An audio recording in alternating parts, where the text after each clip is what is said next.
Dentistry in General Radio Network presents DIG's official podcast with Dr. Bob D.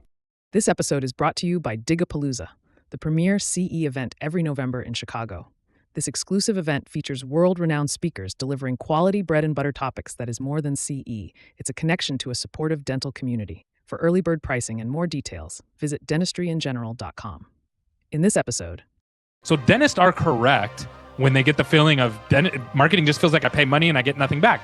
And this is largely an operational issue. Go into your market, go call 10 or 20 dentists, specifically call the ones that are running ads. And you will see that about 30 to 40% of them just don't answer the phone. And the reason for that, it's very simple. So meaning early in the morning when your team's just getting there and some people are running a little bit late, that's when most people are calling. And then again at lunch, when you send everybody to the Mexican restaurant to get fajitas.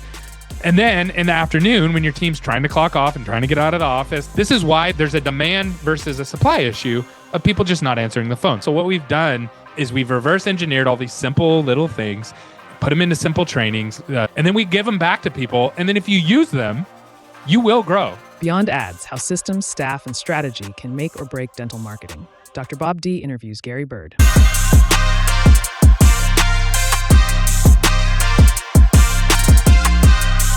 Hello, everyone. I'm here today with Gary Bird. Gary is one of the marketing sponsors in our group, and I wanted to come out and talk to him and find out why he's different than other marketing groups. I know why. He's everywhere. But I wanted to know, basically, tell me what you do and what your strategy is in marketing dental companies to the public. And I'm also a student, so I'd like to learn. Go ahead and Tell me a little about yourself, Gary. How did you start with this? And tell me about your company. First, thank you for having me. I am excited. I've asked Bob probably about 7 times to join his group, and each time he's graciously told me, Gary, you're not allowed in the group. And I go, oh yeah, okay, thanks. And so finally he said, you know what, we have an opening for a sponsor opportunity. And I jumped at the chance because you have a great group. You have a great group of people there. And I love the way that you've set it up. Even though I don't get to be a part of it, I like it. I probably do the same if I was a dentist. So my main job is to argue with dentists on Facebook. And so that's where I spend most of my time. And you've probably seen me there. If not, you're not on Facebook.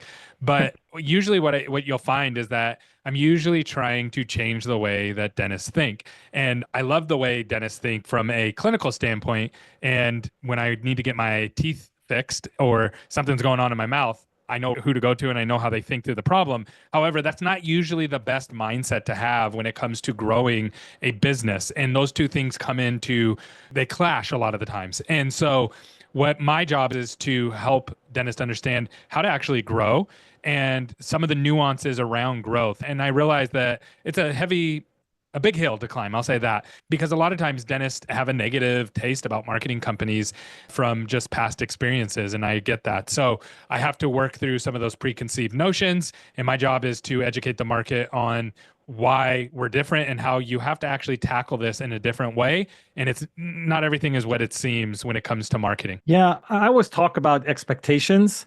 I was talking to a dental coach this morning, and I said marketing and coaches for dentistry have the toughest job because you can do the best job you can. If the systems in the office are not correct, you don't get results, and you don't get results, people are going to stop paying. So it's a difficult job for you guys to do. But what I want to know is you have this strategy of giving. I like that strategy because I do that myself. Is that to give? Yeah. And then try to see if people want to be in business with you. Tell me a little about that.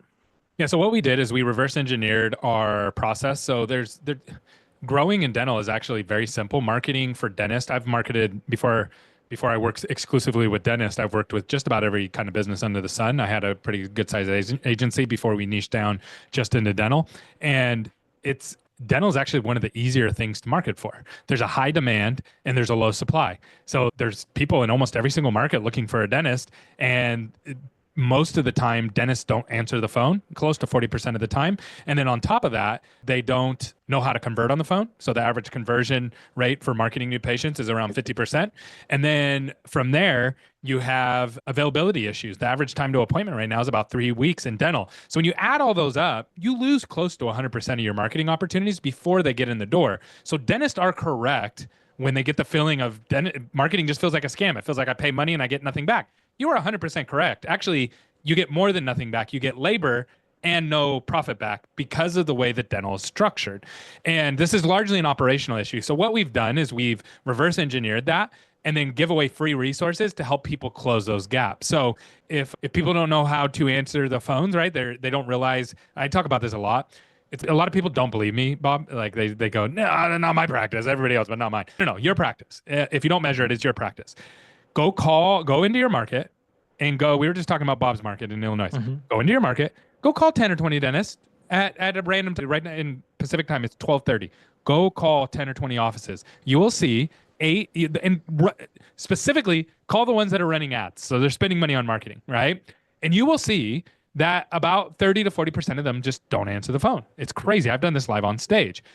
And the reason for that, it's very simple, is that the demand for dentists happen at the same time every single day and for the same practices. So meaning early in the morning when you're least staff and your team's just getting there and some people are running a little bit late, that's when most people are calling. And then again at lunch, when you send everybody to the Mexican restaurant to get fajitas, that's when everybody's calling and you're not there. And then in the afternoon, when your team's trying to clock off and trying to get out of the office and trying to go pick up their kids and those kind of things, that's when people call. This is why there's a demand versus a supply issue of people just not answering the phone. So that's one thing that I talk a lot about. And then also answering like pricing questions. I have a whole training on this, just free. So dentist drives them up the wall, right? So it's such a nuanced conversation, but it's so easy to solve. Patients call and say, hey, how much is it for a crown? Your front desk goes, oh, we're not allowed to give pricing over the phone, which then that person doesn't schedule 100% of the time. And then they come to you and they say, oh, don't worry, doc, I'm weeding out all those price shoppers for you. And the doc goes, yay, good job, Susan. You're weeding out all the bad patients we don't want. In fact, what they just did is they weeded out a high intention dental patient that would have came in and got a crown if you just knew how to answer the simple question. How much is an implant? All you have to do is say, we'd love to be able to help you with that. Let me ask you a couple questions. Is the tooth impacted? How many roots does the tooth have? Oh, you don't know? That's fine. Let's get you in for a consultation. We'll be able to answer all your questions. That's it. Like you ask a couple redirecting questions and the patient's ready to come in and buy treatment from you immediately. Unfortunately, they end up going to some other practice. And so these are the kinds of issues that we have. So what we've done is we've reverse engineered all these simple little things, put them into simple trainings, some SOPs, some videos, some other sources, and then we give them back to people. And then if you use them, you will grow. Like you will actually get more new patients through the door. And then my hopes is that you make more money. And then you're like, okay, now I want to make more money. And so I need to hire an associate or add another location, whatever. I'm going to actually go talk to Gary and give them an opportunity.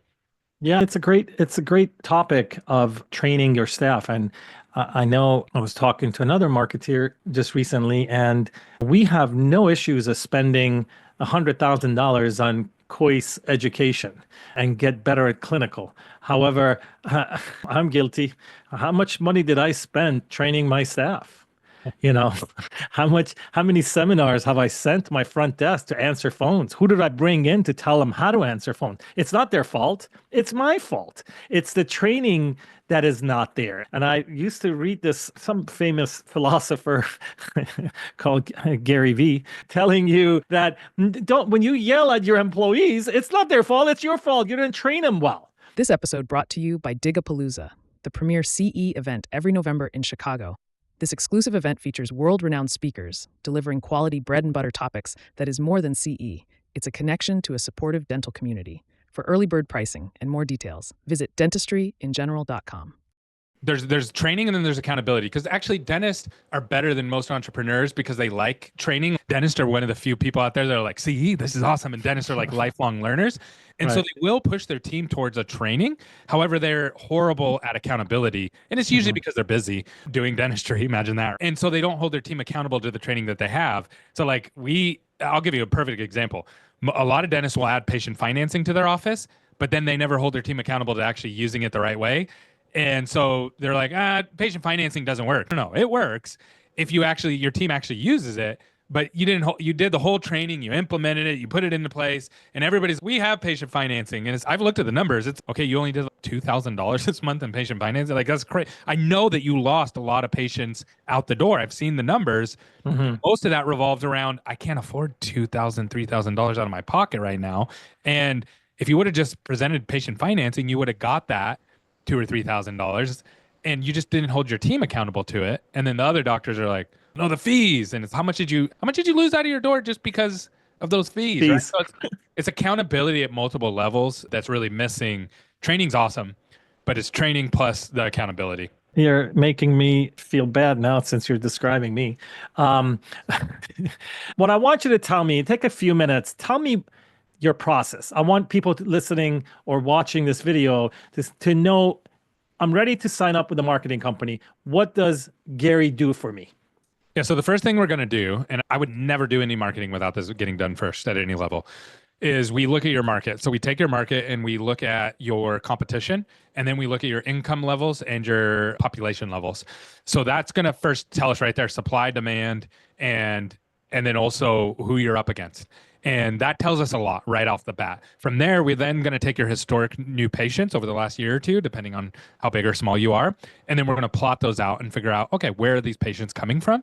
And then we're going to want to attract more patients from that area or less from particular areas if you're not getting the right kind of patients.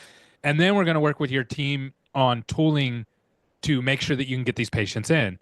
And the problem is you have to start to be able to do that. So a lot of doctors are like, no, just teach me, then I'll do the marketing. And the problem is it's like baseball. To hit a baseball, you got to swing the bat a lot. And to make a free throw, you got to practice free throws a lot. But there's a huge difference between swinging a bat or shooting a free throw in practice and doing it in a game situation where the pressure's on. And same with your team. Like I can teach people how to answer the phone really quickly, but it's a little bit different when it's live action, right? So you got to start to get reps in to be able to train your team. And people don't like that because it costs money. And then from there, we have to figure out what's the biggest gap in the doctor's understanding around business. Because typically they're like, a dentist will say things like, I want quality patients. Everybody says that. What they're really saying, and I've done this long enough to now to decipher this, they really mean that they want high trust patients.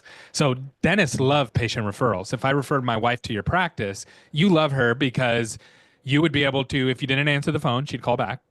Your team doesn't have to be really trained that well to be able to convert that on the phone. So she's going to schedule pretty much no matter what. If you schedule her 4 weeks out, she's going to show up still. She's not going to go to the next dental practice. If you present too much treatment on the first visit, you get a little bit overkill, she's still going to be okay with that. Maybe not accept it all, but still stick with you. And she's going to recare very easily. None of that happens with a marketing new patient. A marketing patient that's coming from doing a 2-minute Google search and read your Google reviews, they're not going to call back a second time if you don't answer the phone. They're going to call the next practice.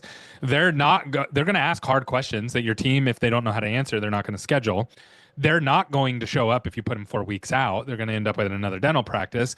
If they do show up, they're not going to accept a boatload of treatment that you didn't explain well and didn't break down to the need and the why and what's going to happen if they don't do it and all those kind of things. And they're not going to schedule a recare visit if you didn't make them feel amazing about it. So, and it's not because you're not an awesome dentist. It's because there's not trust built there yet. And so we work with them on, okay, did you address the chief concern? They came in because they had a chipped tooth. Did you actually solve that for them like right away and get that taken care of? And then getting them back to their next appointment, their next hygiene appointment, you'll get the rest of the dentistry, right? If you can get them back to the hygiene appointment over and over again, eventually you'll do all of their dentistry. But if you don't get them to accept something in that first visit, or at least get back to the next hygiene appointment, you get nothing. And the problem is you don't get any of the patient referrals from them later either. So where marketing begins to really take off and become this exponential growth where you hear about these dental practices that are just crushing it, what they have figured out is they got their high trust patients from patient referrals, but they're also producing high trust patients from their marketing patients by just getting them into the office, treating their chief concern, getting them back to their next hygiene appointment. And then those people start to refer to you. And that's how marketing produces high trust patients, not by, oh, they came in the chair and they didn't accept treatment right away, and now I don't want them anymore. Get them out of here. The real question is, did they have finances?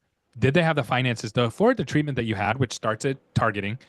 And then if you just play the slow game with them, you will grow, and you'll grow huge. Like I've worked with some really big practices, GP practices that just followed this strategy, and it works every single time. Yeah, and you talk about the word trust, and it's the most important thing. Trust and loyalty go hand in hand, right? It's no secret that internal marketing is the greatest marketing at the lowest cost. Yes. But those, you got to bring people in, and then you got to crack a smile. You got to show them on the intraoral camera that for them to build that trust. And that's some of the things that I think marketing companies don't usually stress, but I think your company does that, right? You know how you have patients come in, Bob, that scare you and you're like, stink, I wish this person didn't walk into my practice today. The dentists that scare me that walk into my business are dentists that have been in business for 10 years. They're getting 4 patient referrals a month. And they're like, all right, I want to give this marketing a try. Those are the worst kind of customers for us because number one, they haven't built out their internal, like people don't like going there. No one likes going to the dentist, let's be honest, but patients don't even want to refer there, which is a problem. And that's why you're only getting 4 referrals a month. And then number 2, adding marketing on top of that, it's great from a financial standpoint for me because you're going to become addicted to marketing and have to pay me lots of money forever. However, it's not a long-term strategy because you have to build patient referrals. You've got to build it, and half of your patients should be coming from patient referrals, and the other half should be coming from marketing. And again, this isn't for like new dentists or people who are just right. this and those kind of things. Not for big treatment. This isn't for full arch and those kind of things. Totally different. I'm talking about GP practices. And so if you don't have that internal patient journey down, marketing's a temporary fix, and I'll take your money and get you opportunities. But more than likely, you're just going to end up in the same boat that you're in right now until you fix that. Once you fix that, marketing becomes an amazing complement to what you're already doing. Yeah, that's great. Hey, I just wanted to thank you for being here today. Do you have anything else to add at the end? Give me your best pitch. My best pitch? Follow me on social media, The Gary Bird. Listen to my podcast. Come fight with me in Facebook and tell me why I'm wrong. And I would really appreciate it. And then also, we have a group, which is an inclusive group. We allow dentists in as well as marketers. Part of it. I'm part of it. Yeah, so it is more technical, but we have more technical conversations, and the best dental marketers are in this group in the world. And we go in and we have nice conversations, and it allows you to peek behind the curtain as a dentist of what's going on and how marketers think. And you can definitely pick fruit from that tree 100%. I can never, if I get into a Facebook group, I am in some of them, not yours, but other ones where it's all clinical. I have no idea what anybody's talking about, but dentists are smart. You'll be able to eat the fruit from the tree. It's definitely a lot of good conversations there around growth.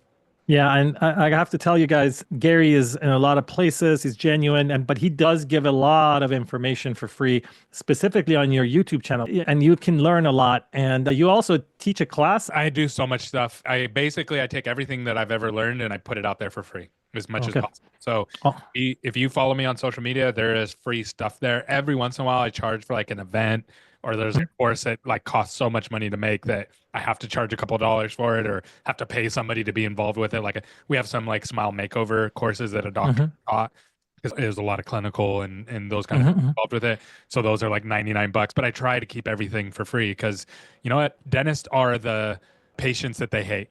Dentists want discounts. They want things for free. They are very noisy when things don't go exactly the way that they want. And I understand that. And I picked this career on purpose. So I try to give everything away for free and try to meet them where they're at and try to get them over to understand my side of the conversation. So yes, follow me on social media. Happy to have those conversations, and always looking for people to disagree with us. Yes. Thanks again for being here. And hopefully we can do this on a quarterly basis. You can come and give us some gems. Absolutely. It would be my pleasure. Thank you. That's a wrap. This episode brought to you by DIGRN, the premier CE event every November in Chicago. This exclusive event features world-renowned speakers delivering quality bread and butter topics that is more than CE. It's a connection to a supportive dental community. For early bird pricing and more details, visit dentistryingeneral.com. This has been a production of Dentistry in General Radio Network. Visit our website, dentistryingeneral.com, to join engaging clinical and business conversations, explore our dental podcasts, and stay updated on our upcoming live events.